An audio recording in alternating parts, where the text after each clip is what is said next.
Et moi, je suis des soldats qui viennent à l'église avec la foi. Amen. Amen. Beaucoup nous venons à l'église sans la foi. Et nos cultes sont ordinaires. Je veux ce matin que tu fasses de ces cultes un culte spécial pour toi. Que tu quittes pas ces cultes comme tu y as fait. Mais que quelque chose se passe dans ta vie. Alléluia. Amen. Nous rendons gloire au Seigneur qui est le maître de temps et des circonstances. Lui qui a permis que nous puissions parler ce matin par le biais de son serviteur, notre pasteur, qui est à Kolwezi pendant ces moments en train de prêcher à la borne de Kolwezi. Que Dieu se souvienne de notre pasteur pour son encadrement et pour tout ce qu'il ne cesse de faire. Vous savez, le pasteur fait beaucoup pour nous. Il prie pour nous. Il nous enseigne, il nous a beaucoup appris. Amen. Amen. Nous sommes le produit ou le fruit de son ministère. En tout cas, que Dieu puisse encore l'utiliser puissamment et l'élever dans la vie. Nous avons, bien aimé, réglez-moi les micros s'il vous plaît. Il y a un problème de courant. Nous aimerions ce matin parler dans les mêmes thèmes. Un nouveau vent pour une nouvelle saison. Ça fait un bout de temps qu'on a commencé à parler sur ce thème. Un vent nouveau pour une nouvelle saison. Bien aimé, chaque fois qu'il y a une nouvelle saison qui se présente, Dieu donne une nouvelle onction. Alléluia. Amen. Ce matin, moi j'ai choisi comme thème une nouvelle onction pour une nouvelle saison. Alléluia. Amen. Tu n'entres pas dans une nouvelle saison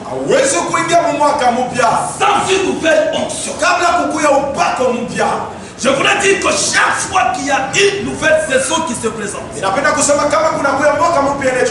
Dieu nous donne une nouvelle onction. Alléluia. Amen. Parler de l'onction, se parler aussi d'un grand sujet de la Bible. On parle trop de l'onction du Saint-Esprit. Si on prêche beaucoup sur l'onction, c'est pour montrer à quel niveau l'onction est importante dans la vie d'un chrétien. Beaucoup nous sommes dans l'église, mais nous négligeons l'onction du Saint-Esprit.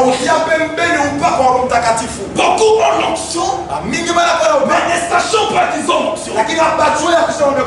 Alléluia. Beaucoup ont l'onction en eux, mais c'est de l'onction qui dort. C'est de l'onction qui ne produit pas. Alléluia. Tu n'entres pas dans une nouvelle saison sans une nouvelle onction. Amen. Amen. Amen. On peut se poser beaucoup de questions concernant l'onction. En fait, l'onction c'est quoi? Quand on parle de l'onction, qu'est-ce que Dieu a dans sa tête?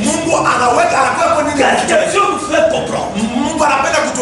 L'onction. À gauche on parle de l'onction, à droite on parle de l'onction, au nord on parle de l'onction. L'onction en fait c'est quoi? L'onction est de prime abord la puissance de Dieu qui opère au travers de tout chrétien par le biais du Saint-Esprit. Et c'est pour accomplir ces desseins et un mandat divin particulier. L'onction, c'est un revêtement spirituel spirituel. Un revêtement spirituel spécifique. L'onction, c'est un principe actif du Saint-Esprit. L'onction, c'est une certaine habilitation concernant un domaine particulier, une mission précise. L'onction, c'est une capacité surnaturelle. Alléluia. L'onction, c'est une capacité spirituelle qui est surnaturelle, que le Saint-Esprit a placé en toi. Alléluia. J'aimerais te dire ceci ce matin, que toi aussi tu as l'onction. Alléluia. Alléluia. Alléluia. Tu as l'onction, mais tu n'as pas encore remarqué que tu as l'onction. Toute personne qui a reçu l'onction a stoppé d'être ordinaire. Alléluia. Quand vous lisez la Bible, vous verrez que lorsque le roi Saül, quand il a reçu l'onction, la Bible dit il fut changé en un autre homme. Gloire au Seigneur. Bien-aimé, quand vous recevez l'onction, c'est pour un mandat, c'est pour une mission. Quand vous avez quelque chose à faire, moi je me pose des questions quand vous priez. Vous demandez l'onction. L'onction. Que faites-vous avec cette onction? Alléluia. Que faites-vous avec ça? Que faites-vous avec ça? Ça devient comme de l'huile de palme. L'huile que les mamans préparent là. Pour embellir le bébé, vous connaissez ça? Cette huile là, elle dort. Quand vous y mettez les doigts, ça colle au doigt. Et c'est pas beau à voir. Mais quand même ça embellit le corps. Beaucoup ont ces genres d'onction. Donc c'est l'onction qui dort, mais qu'il faut réactiver. Ce matin ton onction sera réactivée. Alléluia. Ce matin ton onction sera réactivée. Tu ne seras pas la même personne.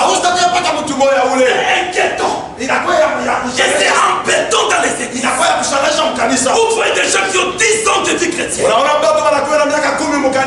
ans de vie chrétienne, 3 ans de vie chrétienne, mais la personne est la même. Elle ne parte pas, elle n'influence pas, la personne n'avance pas, la personne a oublié quelque chose.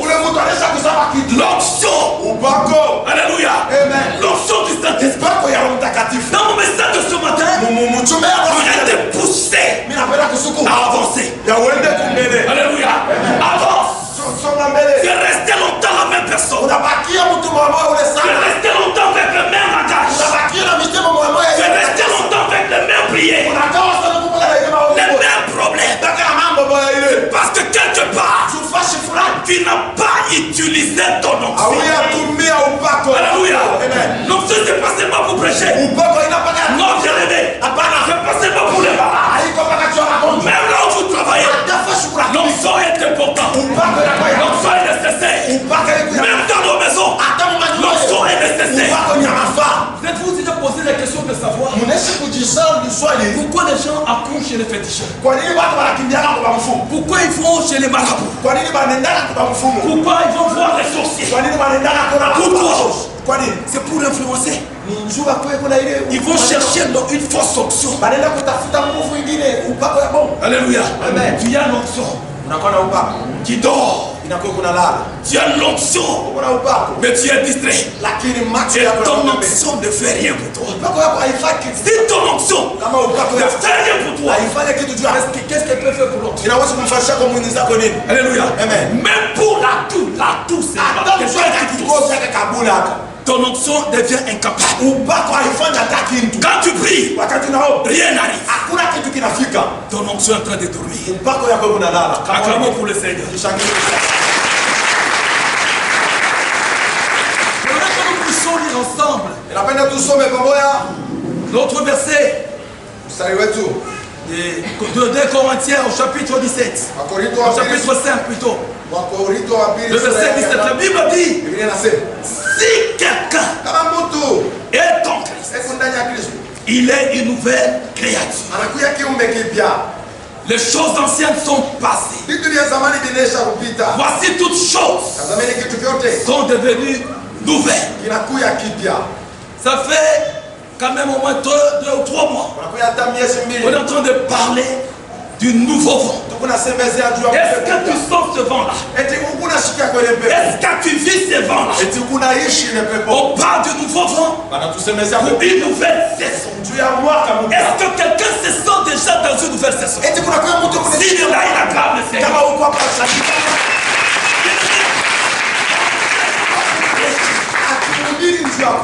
Non. On ne prêche pas pour prêcher.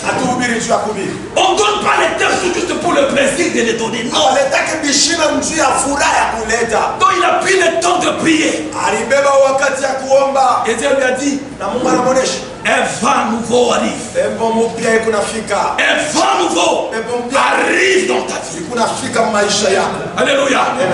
Mais il faut le vivre. J'ai dit autrefois là, que ça ne soit pas du slogan. Les choses que nous répétons sans vivre, non bien. Nous devons quitter ce stade-là. Alléluia. Évoluons avec Dieu. Un vent nouveau pour une nouvelle saison. Amen. Acclame pour le Seigneur. Dans le livre d'Actes des Apôtres, Actes des Apôtres, chapitre 1, au verset 8. Mais vous recevrez une puissance. Le Saint-Esprit survenant sur vous. Et vous serez mes témoins à Jérusalem, dans toute la Judée, dans la Samarie et jusqu'aux extrémités de la terre. Après avoir dit cela, il fut élevé pendant qu'il fut élevé. Il fut élevé pendant qu'il le regardait. Et une nuée les déroba à leurs yeux. Lisons avec vous encore. Prenez vos Bibles, on va beaucoup lire aujourd'hui. Lisons encore un livre de psaumes. C'est un verset que nous connaissons très bien, Psaume 23. Nous lisons au verset 5. Tu dresses devant moi une table en face de mes adversaires. Tu induis ma tête et ma coupe déborde. Nous lisons encore la Bible. Ésaïe 61. Ésaïe 61. À partir du premier verset jusqu'au 3e verset. L'Esprit du Seigneur, l'Éternel, est sur moi. Alléluia. Car l'Éternel m'a oint pour porter de bonnes nouvelles aux malheureux. Il m'a envoyé pour guérir ceux qui ont le cœur brisé, pour proclamer aux captifs la liberté et aux prisonniers la délivrance, pour publier une année de grâce de l'Éternel et un jour de vengeance de notre Dieu, pour consoler les affligés. Acclamons pour ce verset que nous venons de lire. Et vous ne fatiguez pas d'acclamer.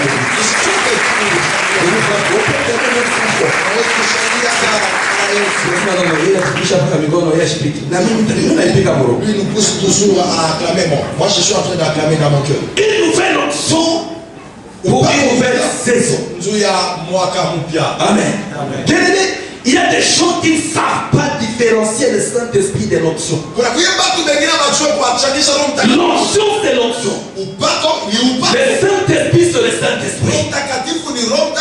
Mais c'est le Saint-Esprit qui libère l'onction. Amen. Une autre question qu'on peut se poser est celle-ci. Pourquoi Dieu donne l'onction? Dieu, pourquoi Dieu ouvre les gens? Est-ce qu'il est ouais tout juste pour bien? Quand Dieu t'accorde l'onction, je vous ai dit que c'est pour une mission. C'est pour un mandat. Donc tu as quelque chose à faire. Tu as une mission à accomplir.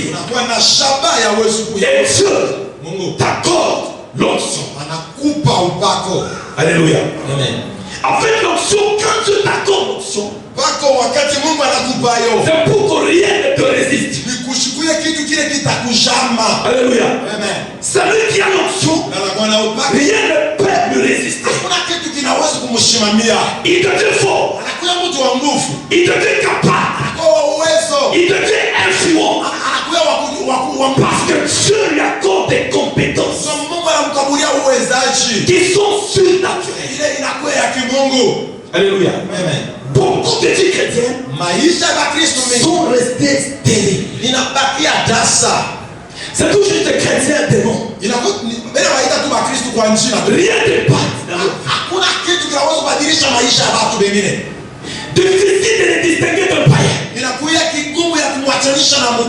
Parce que quelque part, on a négligé l'onction du Saint-Esprit. Vous savez, des problèmes dans nos maisons,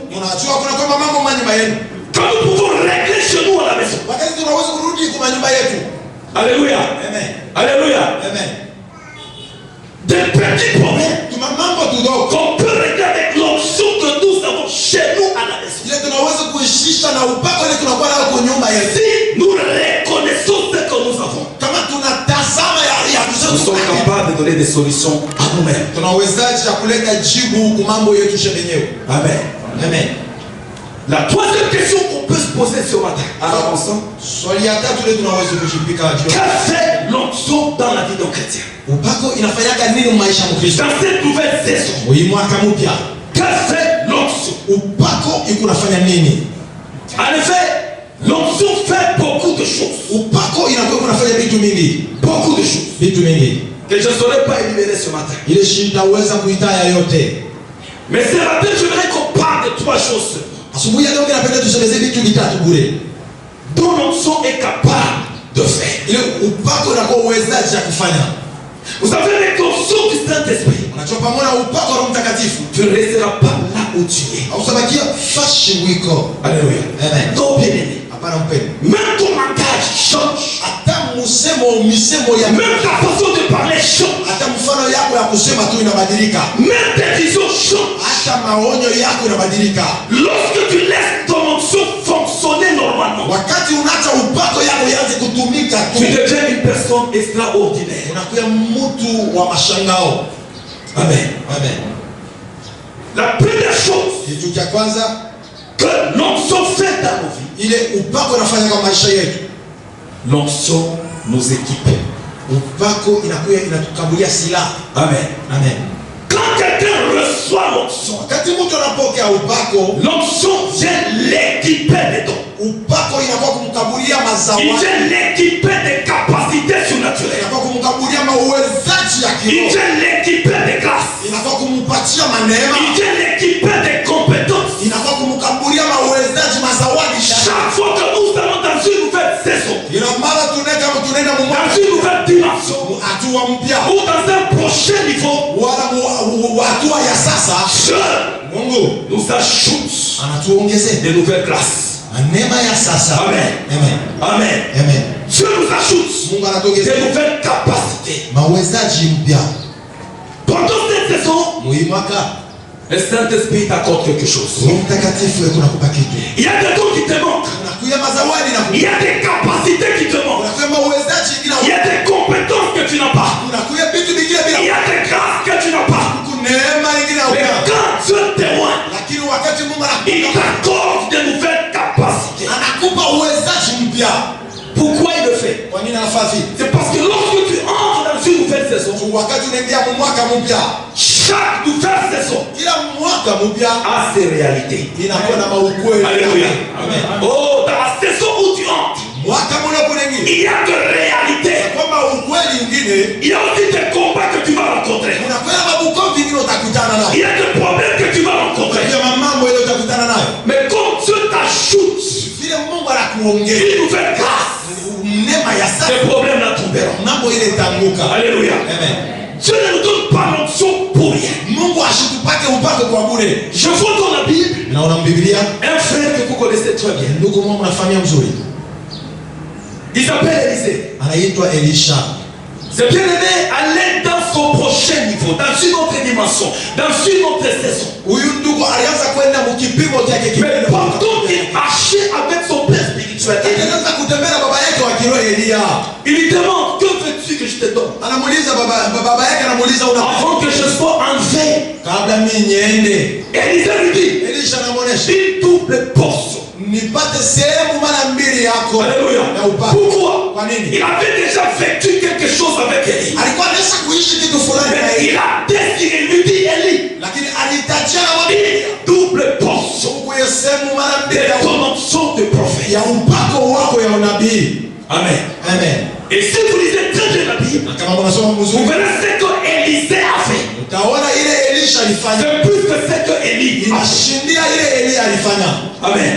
Amen. Pendant cette saison, que Dieu t'accorde une double portion. Que Dieu puisse doubler les grâces qui sont en toi. Que Dieu puisse doubler les compétences qui sont en toi. Que Dieu double les capacités qui sont en toi. Si tu priais une fois, et l'onction t'amène à prier 3 fois. L'onction va te booster. Alléluia. Amen. Élisée a dit, donne-moi une double portion de ton esprit de prophète. Élie a dit, mais lorsque tu me verras en train de partir, tu recevras. Amen. Amen. Mais nous aujourd'hui, nous ne sommes pas dans l'ancienne alliance pour attendre quelqu'un monter.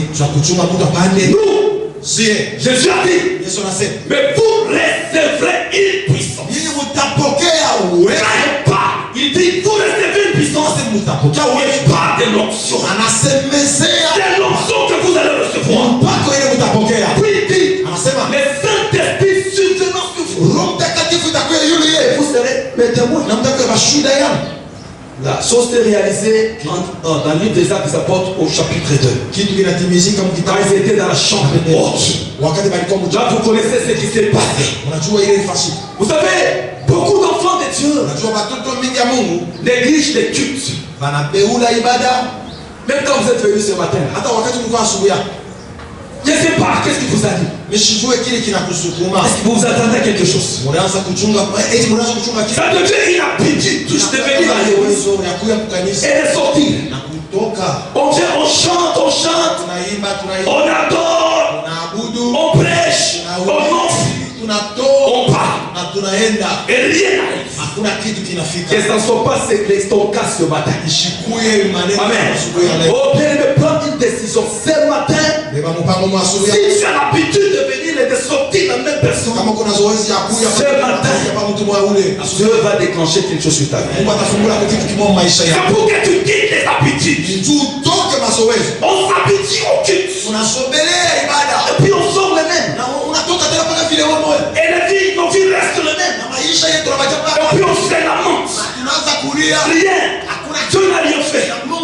Non. Tout dépend de ta façon de venir. Comment tu viens? Je vous ai dit comment vous venez à l'église. Activez votre foi. Mets ta foi en action. Ce matin, Dieu va te visiter. Vous savez, il y a qui n'ont jamais expérimenté la puissance du Saint-Esprit. Quand ils voient les gens tomber sous l'onction, ils se posent des questions. Qu'est-ce qui se passe? C'est parce que ça ne s'est jamais passé dans ta vie. Lorsque l'Esprit va te remplir, tu vas oublier ta sable. Tu ne vas plus te reconnaître. Même les disciples, ils ont reçu quelque chose dans la chambre haute. Comment est-ce que tu évolues? Comment est-ce que tu prends les choses de Dieu? Comment est-ce que tu considères l'onction du Saint-Esprit? Oh, c'est juste quand on donne des sujets de prière dans l'église. On dit prions, demandons l'onction. Là on demande l'onction. Mais on ne se pose pas de questions. Quoi faire avec cette onction? Où aller avec cette onction? Cette onction à quel but? À quelle mission? Tu dois faire cette prière. Oui, je demande l'onction. J'ai l'onction.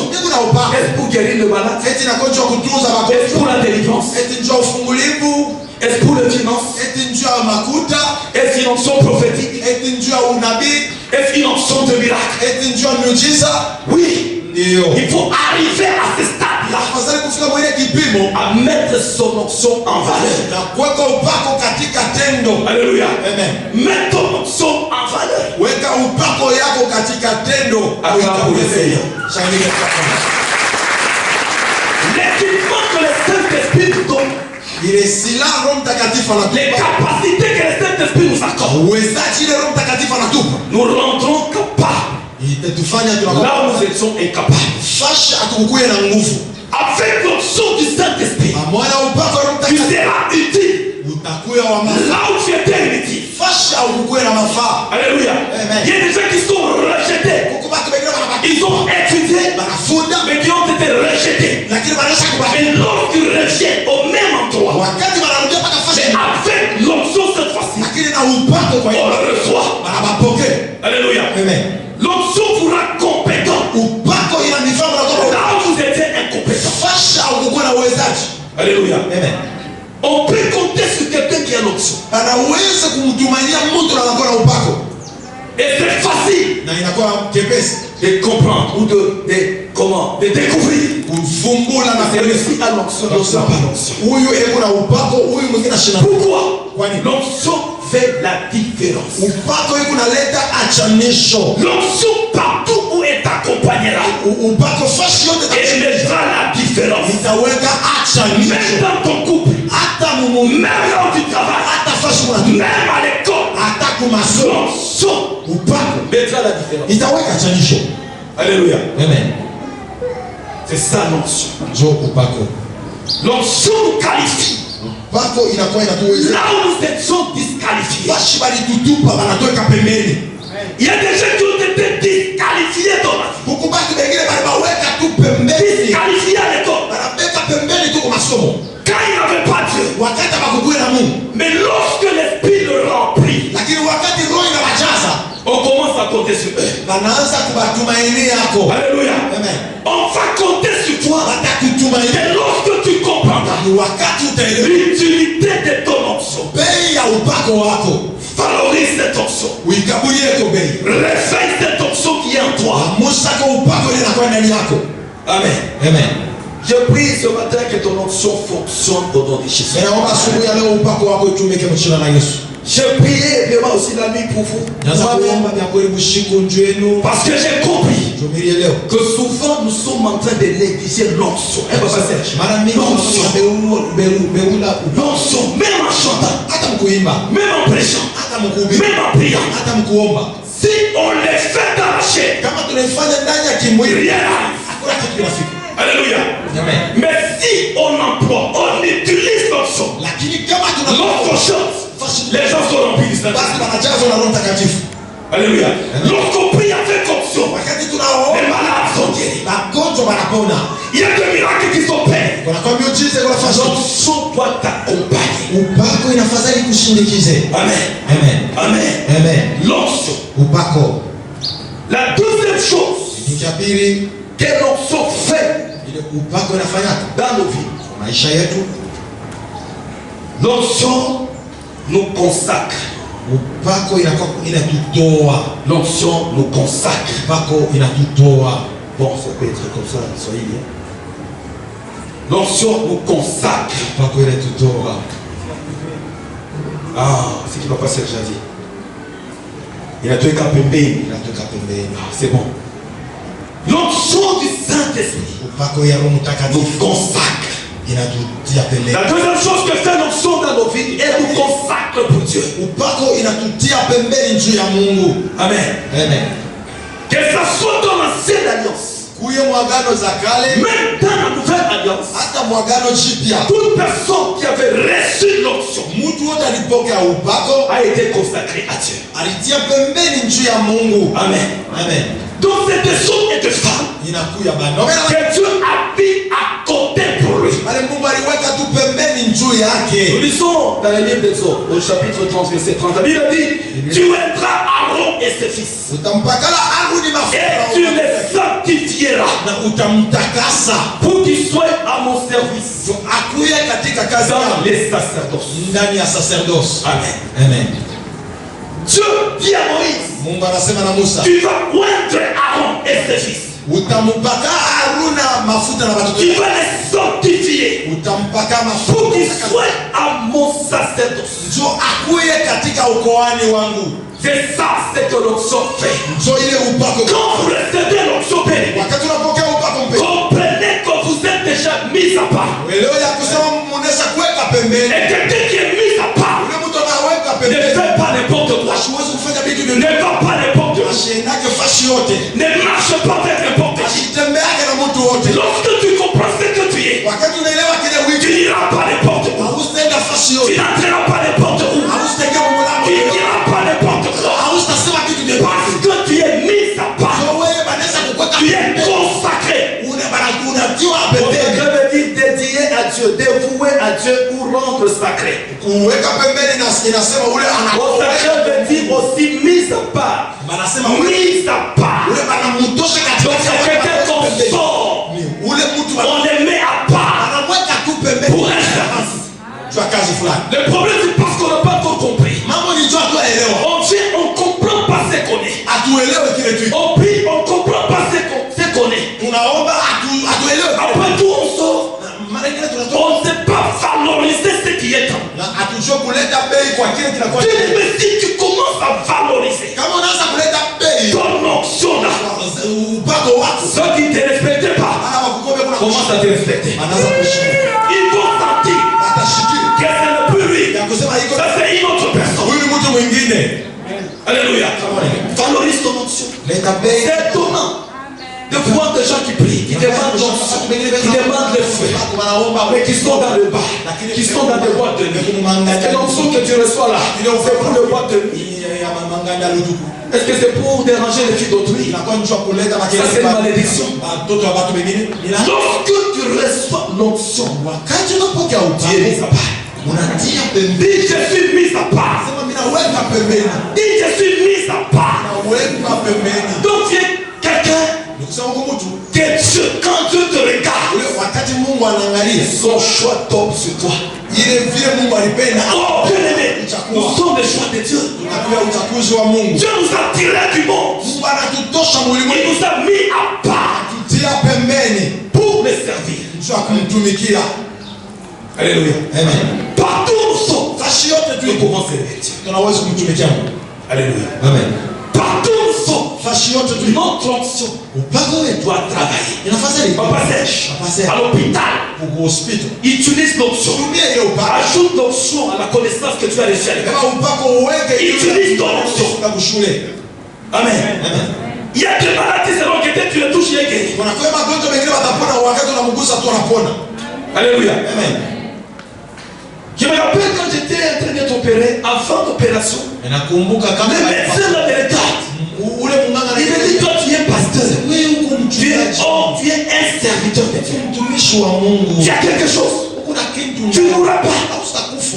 Il a senti quelque chose. Alléluia.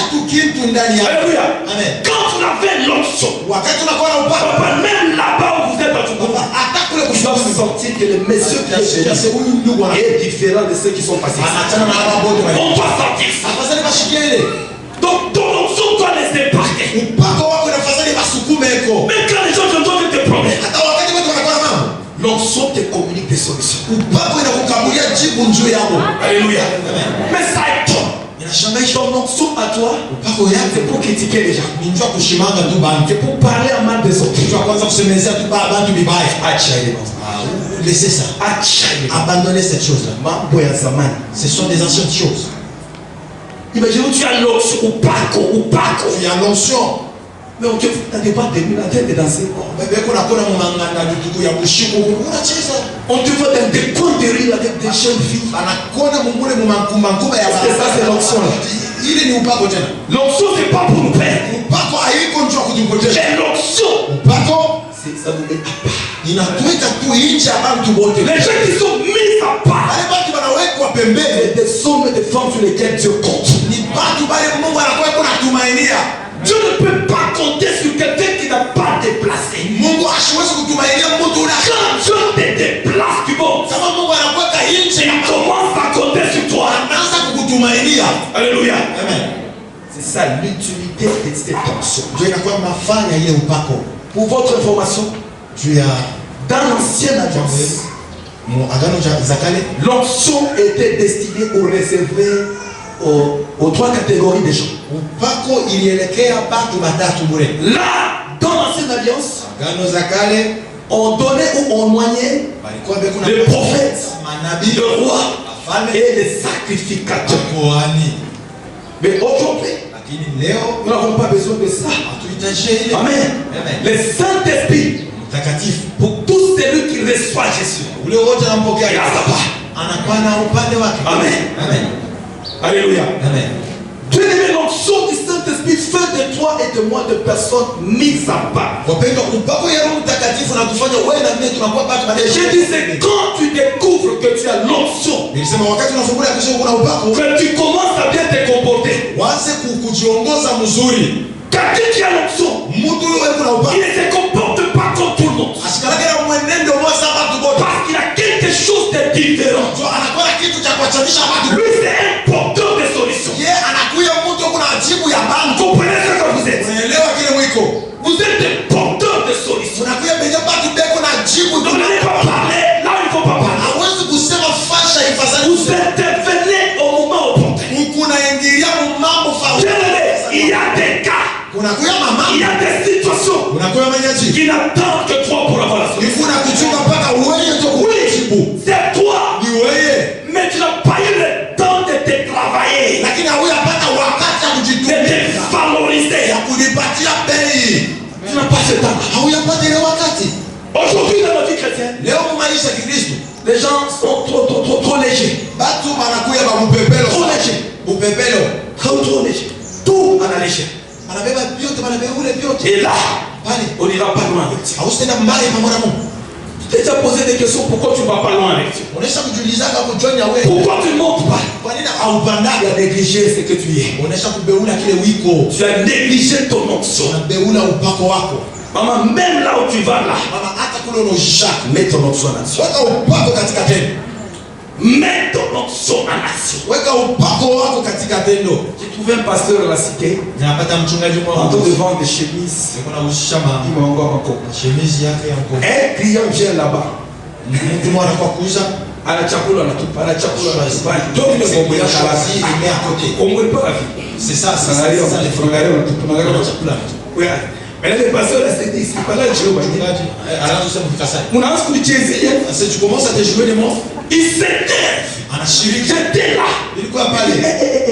Toi, tu as l'option. Tu vas t'énerver pour ça. Amen.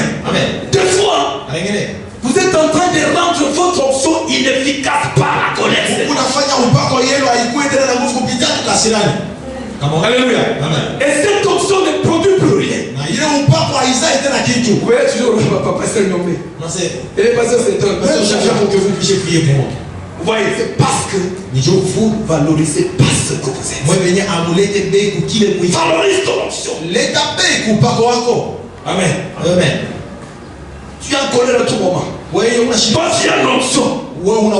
Mais tu mélanges l'option avec la bière. Cette option-là, ne fera rien. Tu mélanges l'option avec la prostitution. Ça produira de la mort. Pensez à ça. Amis chrétiens bien-aimés, nous sommes dans un chemin de non-retour. Nous sommes engagés pour ne plus retourner. Alléluia. Quand vous regardez à Dieu, regardez au plein. Il y a des gens qui ont les yeux vers Dieu. C'est comme la femme de l'autre. Les parts du âge.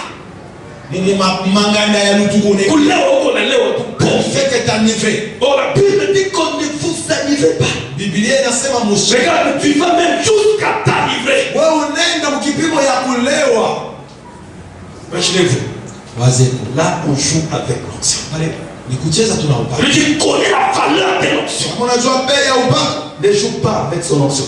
Amen. Amen. Ne joue pas avec ton onction. Est-ce que tu as déjà découvert ton domaine d'action? Si tu ne vis pas, beaucoup sont dans la distraction et dans les sommeils. Je disais 10 ans de vie chrétienne. 5 ans de vie chrétienne. Tu ne sais pas quoi tu peux faire dans l'église. Il est là quand il peut faire, tu veux, non, moi, je viens seulement prier. Puis j'ai une personne qui a l'onction et l'onction qui dort. Que le Saint-Esprit nous ouvre les yeux pour découvrir ce que nous sommes. Pour découvrir les capacités qui sont en nous. Tu as des capacités que tu ne connais pas. Et tu oublies que tu es mis à part.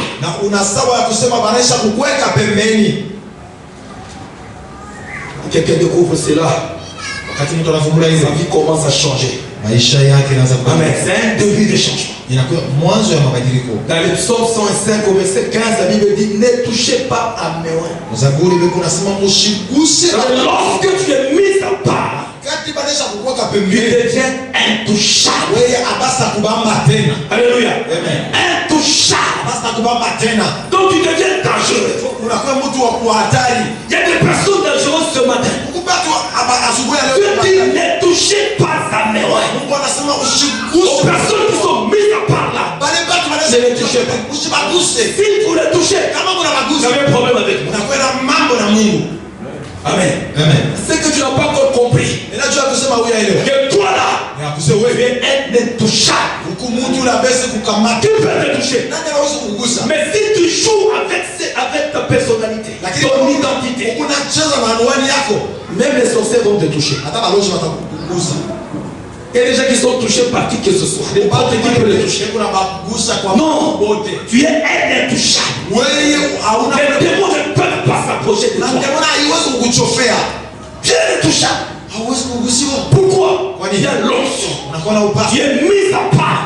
Je voudrais que tu comprennes parce qu'on va prier. Aujourd'hui, tu ne quittes pas comme tu as dit. Il y avait des portes, on allait fermer les portes.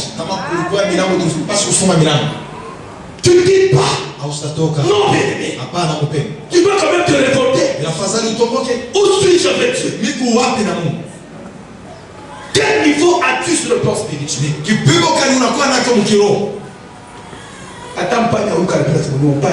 Même un rat de démons dans la maison quand tu t'écris le nom des démons.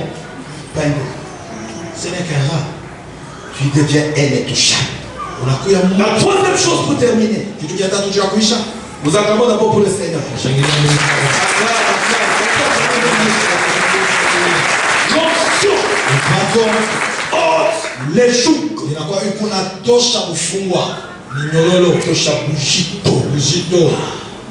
Amen. Les jougs, c'est un pouvoir qu'on mettait au cou d'un esclave pour mieux le contrôler. Nous lisons dans le livre d'Esaïe.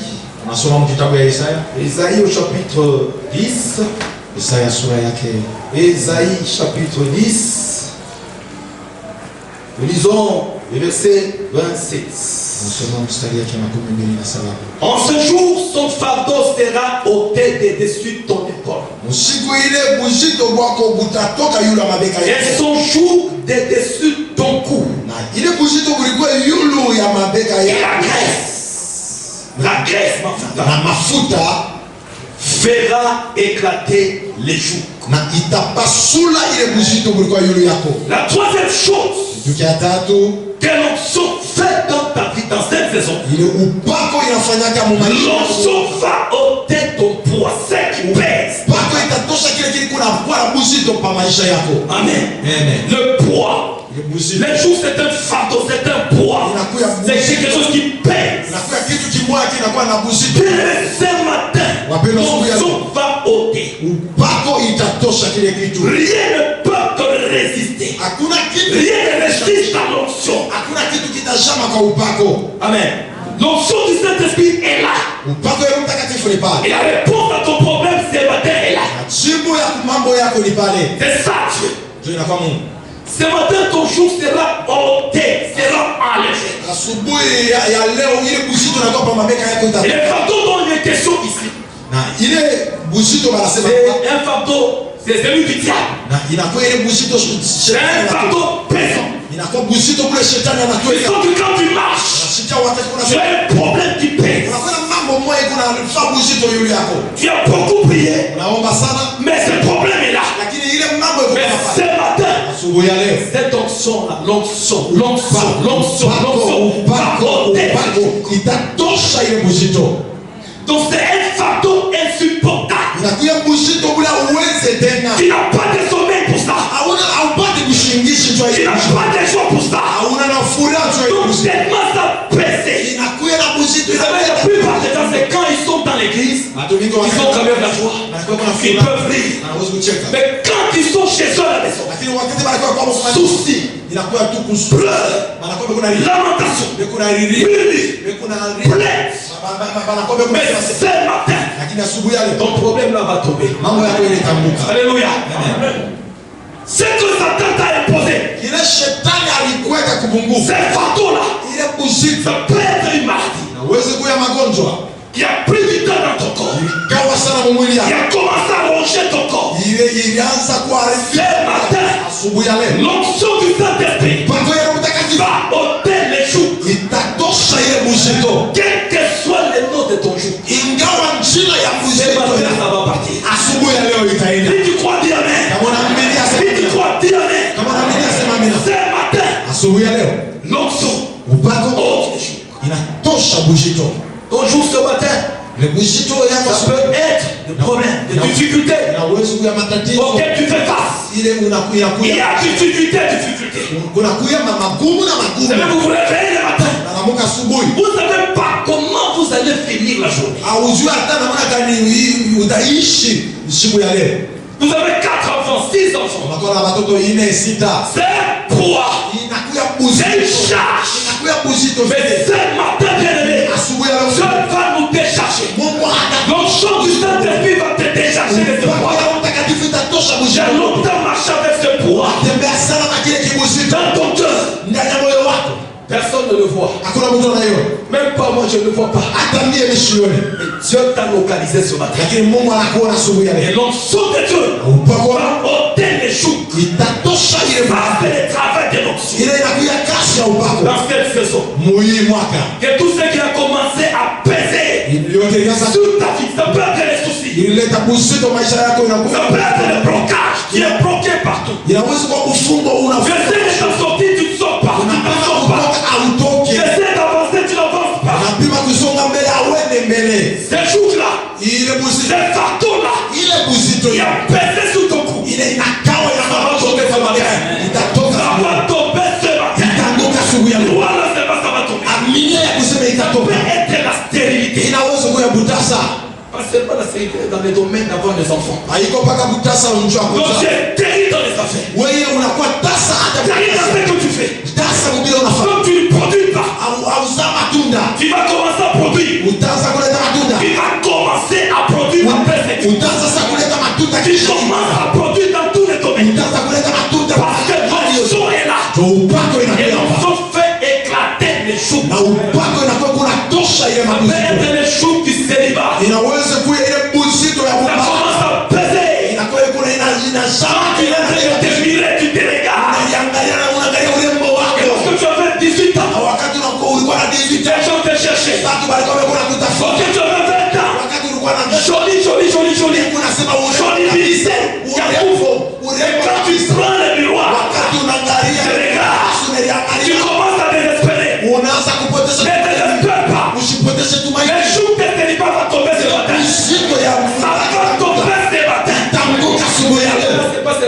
sœurs, même Haiko pour le mpaka frère. juu ya badada na banduku. Bien aimé, quel que soit l'âge Ingawa miaka yako que mpendwa. tu as, Hiyo kuna il y a une femme pour toi.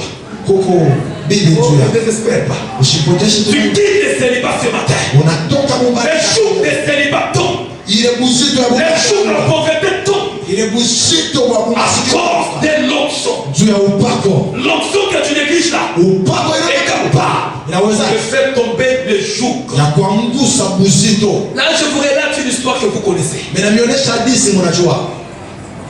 C'est l'histoire du roi David. Na kwa hadithi ya mfalme Daudi. David a reçu l'onction, l'onction royale. Anapokea upako ya kifalme.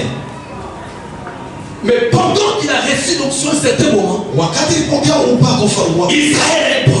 Israeli alipata mambo. Amen. Amen. C'est un ennemi qui se réveille. Inakuya adui moja anashimama. Peut-être tu as ce problème ce matin. Saa zingine kuna ile mambo asubuhi ya Il y leo. a un ennemi qui s'est levé dans ta vie. Inakuya adui moja anashimama maisha yako. Ne crains pas. Usiogope. Alléluia. Amen. Tout Israël avait peur. Israeli yote ilikuwa na boka. Parce que l'onction qu'avait le roi Saïd Njoo upako ile ilikuwa na mfalme Sauli. lui avait déjà été retiré. Balikuwa banaweza Même kumwona. le roi Saïd Hata mfalme Sauli n'avait pas de solution. asikukuye na jibu kwa ile mambo. Mais il y avait quelqu'un Lakini kulikuwa mtu que Dieu avait mis à part. ule Mungu aliweka pembeni. C'est David. Inakuwa Daudi. Lui avait l'onction. Yeye alikuwa na upako. Quand il apprend Wakati anajua ce qui s'est passé en vie, na kusebile biko bila nafasi ya mtao. il a pensé que moi j'ai l'onction. Aliwaza ya kusema kuna upako. Alléluia. Amen. Devant les difficultés, Mbele ya mambo utilise ton onction. tumia upako wako. Devant tes problèmes, utilise ton onction. Tumia upako. Quand tu es malade, Wakati uko utilise ton onction. tumia upako. On n'a pas l'huile d'olive ici pour rendre les gens. Non, non, non. Hapana mafuta ya olive cha C'est kupaka hapo. l'aspect matériel. Ile inakuwa maneno ya kuonekana. Parlons de l'aspect surnaturel. Kuna C'est semezea l'aspect spirituel. ale C'est quelque chose qui se passe en toi par transfert, soit par imposition de main, soit Dieu lui-même le fait. Banapoka mikono wala Mungu yeye mwenyewe. David, lui seul, Daudi yeye avait mwenyewe l'onction. alikuwa na upako.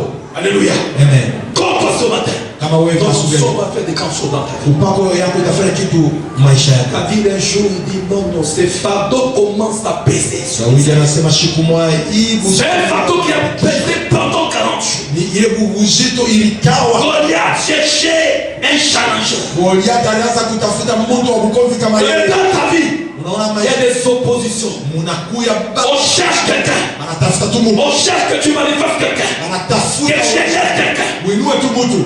Brandis ton onction. Onyesha upako wako. Quand David arrive, il s'intéresse, il se forme. Anashikia Il dit, regarde ces géants-là. mwangalia ule Il a ndio besoin de quelqu'un pour se battre avec. anahitajia mtu wa kukumbana naye. Alléluia. Amen. David dit, moi je peux le battre. Daudi anasema mimi naweza kumpiga ule. C'est pas parce que David était très fort. Haiko njoo alikuwa nguvu. C'est pas parce que David avait des expériences en plus. Haiko njoo alikuwa na maisha. Mais c'est parce que David avait l'onction. Ni njoo alikuwa na upako Daudi. Alléluia. Amen. Et cette onction-là, Ule upako. sur cette onction, Yule ile upako. les jougs qui pesaient sur Israël Ilikuwa yule ya Israeli. est tombé. Ilianguka. Ton jour va tomber ce matin. Ile bushito kutamka Ton suku. jour va tomber ce matin. Ile bushito kutamka suku. Là où tu pleurais, c'est qui te faisait pleurer. Kile kinaanza Mais kuuliza. tu ne seras plus pleurer. Akisa kuuliza tena. Tu quittes ces lieux dans la joie. Unatoka fashi hiyo peka Par furaha. contre, tu vas quitter ces lieux avec une grande joie. Na furaha munene asubuhi ya leo. Parce que l'onction Ndio upako. ôte les jougs. Iko tosha buzito. Nous tenons debout Tunasimama. ces mélodies. Alléluia, alléluia. Gloire au Seigneur. Fa kwa Bwana. Alléluia. La débauche. L'onction est la bien-aimée. Upako ni hapa. Ne vous inquiétez pas. Ushiko Le na Saint-Esprit est là. Roho Mtakatifu ni hapa. Il va te toucher ce matin. Concentrez debout Tusimamie pour wima. un